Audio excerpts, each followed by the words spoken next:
March of 1996, Stan Harvey made an early trip to the West Somerset Line to film the celebrations marking the closure some 30 years earlier of the Somerset and Dorset Railway, which ran from Bath Green Park down to Bournemouth.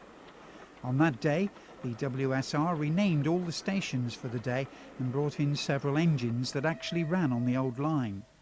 Minehead was renamed Bath Green Park, Willerton was Evercreech Junction, and Stokeumber was Starpane and Derweston Halt, all stations that used to grace the old S&D line. And specially imported for the celebrations that day were two Southern Railway Pacific engines, Swanage in its original livery, and the rebuilt version of the Pacific Boscatle. They also enjoyed the company of the Midland 4F 44422 and of course their own at number 88, the old S&D 280, which was especially constructed for the line.